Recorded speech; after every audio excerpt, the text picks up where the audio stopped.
Alright, what's up YouTube? Magandang gabi po sa inyo dyan. Uncle TV ulit, nagbabalik ang inyong lingkod. Ayan, ang video na to hatid natin kay Ders TV. Ilagay ko lang po sa description ang kanyang channel para mabisitan nyo ang kanyang channel. Ayun, wala na tayong patumpik-tumpik pa. Kung kayo pala bago sa ating channel, pa-like, comment, subscribe at pa-click lang sa ating notification bell para ma-update kayo sa ating mga bagong in-upload. Wala na patumpik-tumpik guys. Hatid kay Ders TV ang video na to. Baka masilip pa to ng iba.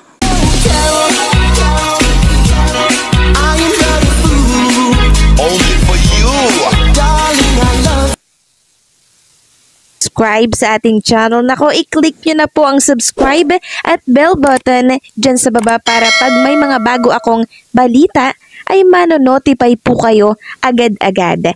At bago nga po natin simulan ng balitaan ay nais ko lamang pong magpasalamat sa inyong lahat sa walang sawa po ninyong pagsuporta at pakikinig sa ating mga pang-araw-araw na balita. So eto na at simulan na po natin ang balitaan at tunahin natin ang tungkol po sa online viewers ng tatlong noontime show dito po sa ating bansa. So basahin po natin ayon dito noontime show concurrent views FB and YouTube September 2. Today po yan 2023 Saturday 2 p.m. EAT 9K plus 31K plus 95K equals 135K. Sa It's Showtime naman, 4.1K plus 40K plus 73K equals 117.1K. At sa Tape Bulaga naman, meron po silang 550 plus 1.8K equals 2.35K.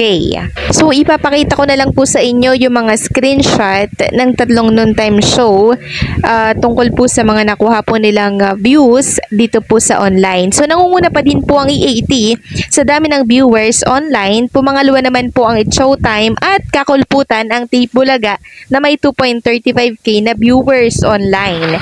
Yung 2.35K nila na yan ay yung waiting lang po ng TBJ sa FB. Pero hindi pa po yan sila nagsisimula ng show. Tapos sa Tape Bulaga, ito na pala yung total viewers nila online. So napakasaklap naman nun, di ba? Tapos ano nga ulit yung claim nila? Sila daw yung number 1 on time show. Saang parte po, baka pwedeng tumigil na po yung mga nagpapakat. Wait lang guys, may ads. Balat ng balitang ito. So mahiya naman po kayo sa balat ninyo dahil walang mga katotohanan yung mga pinagkakalat po ninyo. Mga walang buwang lang po ang maloloko ninyo sa pinagagawa po ninyo na ito. So, Mio Marimar na naman talaga. Samantalang narito naman po yung ratings ng EAT para po sa August 31, 2023 na kung saan taob ulit ang Tape Bulaga dahil sa taas na nakuha ng EAT na ratings. Sobrang lagapak ang Tape Bulaga dito, ano? O, babasahin ko po sa inyo, ha? Ang It's Showtime, nakakuha po ng 3.3%. At ang Tape Bulaga naman ay nakakuha lang po ng 3.7%. So, lumamang naman siya dito sa It's Showtime. At ang EAT po ng TBJ tama ay nakakuha po ng 4.9%. O, diba? Panalo. O, ngayon, tatanungin ko ulit yung Tape Bulaga. Sino nga ulit yung number 1 on time show? Tape Bulaga pa din ba?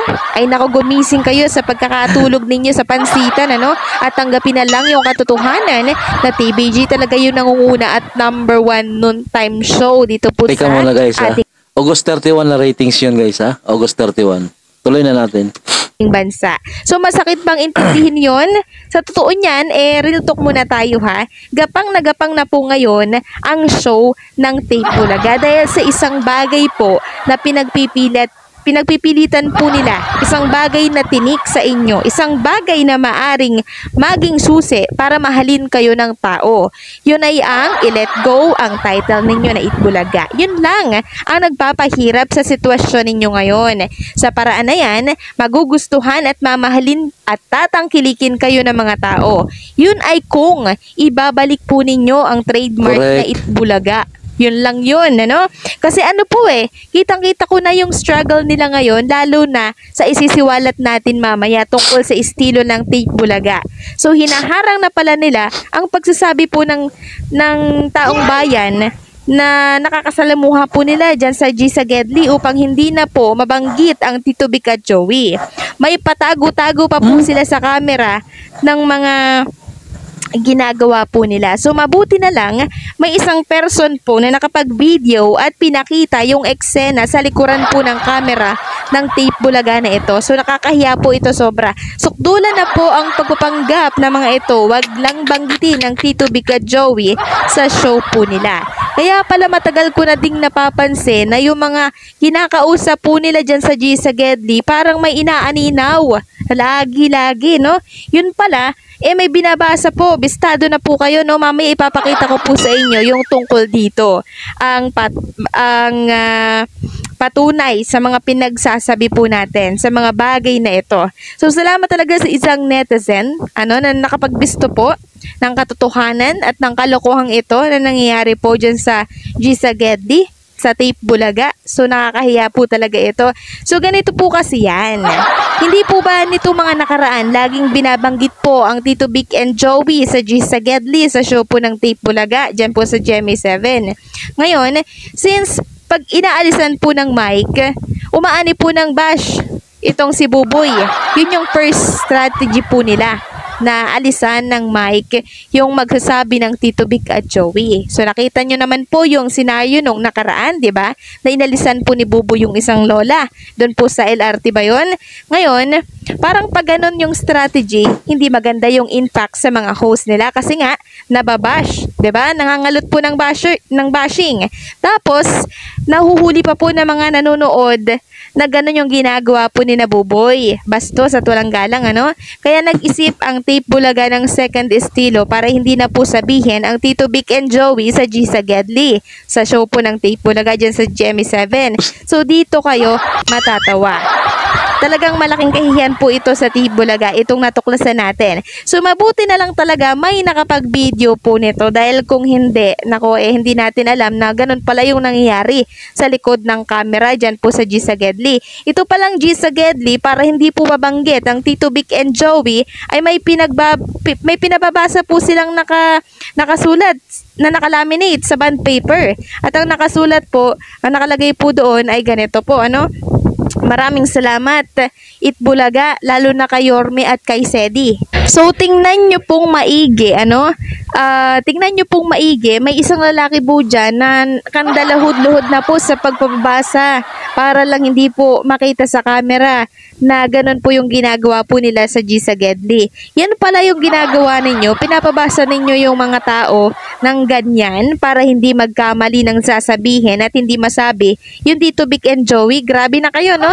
May ganyan-ganyan pa pala kayo. Napaka-bitter talaga ninyo na marinig ang TBJ sa G Sagedli. Kaya may paganyan na pala. So, bakit kailangan pa pong may ganito?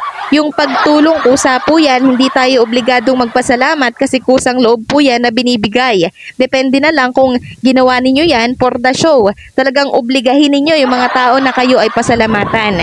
Grabe, hindi po pagtulong yan pamumwersa yan na dapat magpasalamat ka sa ganito, magpasalamat ka sa ganyan.